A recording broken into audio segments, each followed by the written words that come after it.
5 seconds to go. Start. Export competitiveness, however, is only a function of the competitiveness of the entire economy. The poor state of our infrastructure is reducing our export competitiveness. The government has given the highest priority to the development of our infrastructure. Our various initiatives in this regard will start bearing fruit very soon.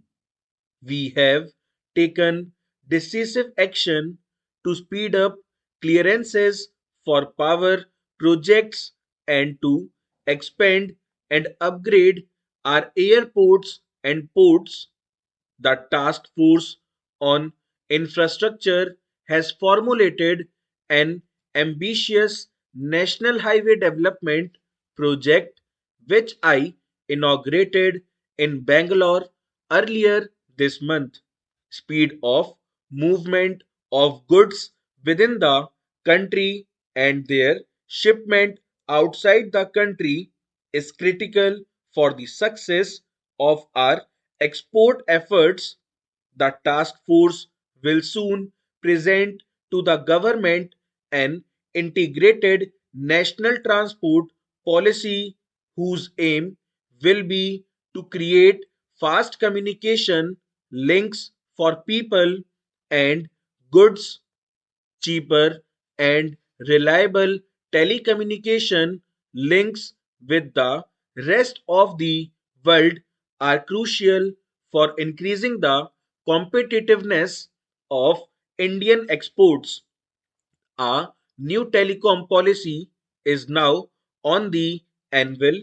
One of its major objectives is to rapidly increase tele density all over the country.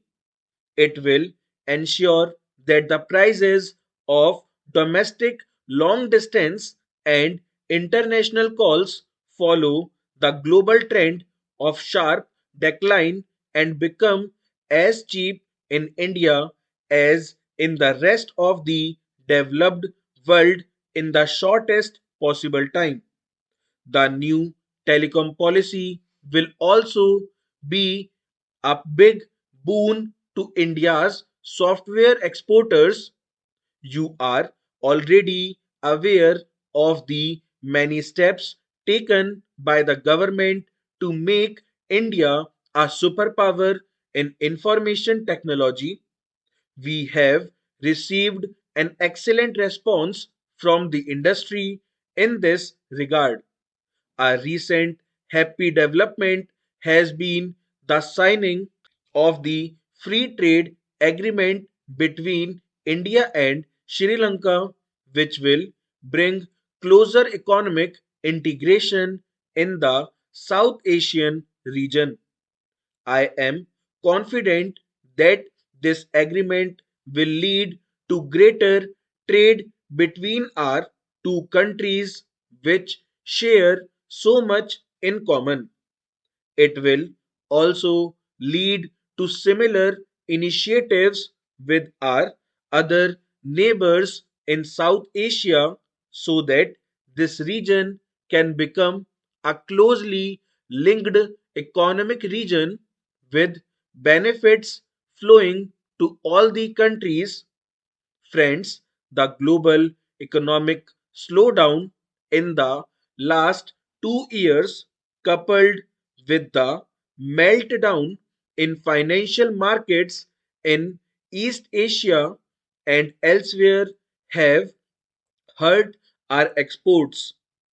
In such testing times, it is all the more necessary that you take this adverse development as a challenge for all here. I am happy to be with you this morning to participate in the India Tourism Day celebrations. I congratulate all those who have been named for receiving the award. I call upon others to emulate the examples set by the award winners.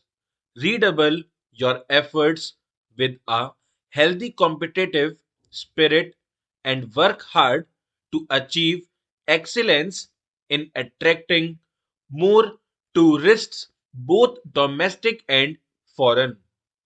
We all know that tourism generates many more jobs for relatively less investment.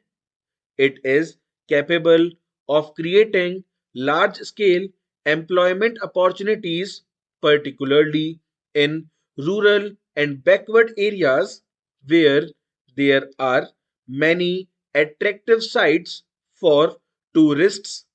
It is potentially the biggest generator of foreign exchange.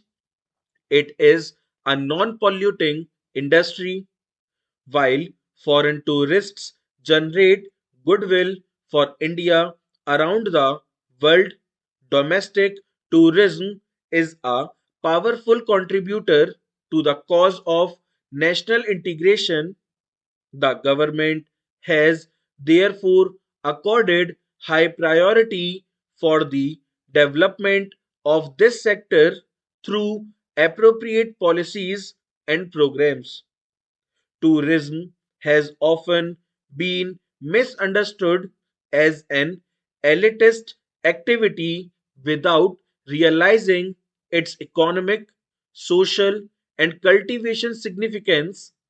Travel from one place to another for the purposes of pilgrimage, pleasure, experience, education, and business is not the exclusive privilege of any class of society but a universal phenomenon. Tourism brings together people of different cultures and regions and fosters between mutual understanding. For doing this effectively and durably, it demands conditions of peace. It is therefore rightly said that tourism is the greatest peace movement in the world. Therefore, I commend all of you working to promote tourism in India for also promoting the larger goal of peace and harmony around the world.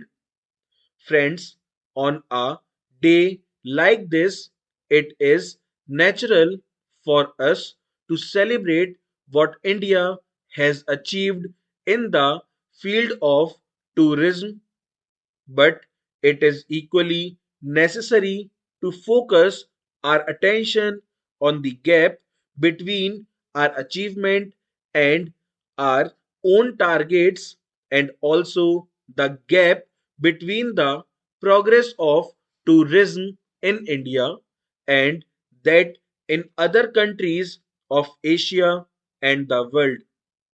If there is any destination in the world which offers the widest choice to tourists, it is India. Nature tourism, culture tourism, exotic tourism, adventure tourism, and spiritual tourism. We have everything in India to cater to the diverse preferences of domestic and international tourists. Yet, our target of 5 million foreign tourists have not been achieved, whereas even smaller countries are getting tens of millions of tourists. Why is this happening? I readily acknowledge that, as in the case of other industries, inadequate infrastructure is a major constraint in the development of tourism. The infrastructure for tourism includes not only hotels, restaurants, and other site facilities but also basic amenities. Full stop.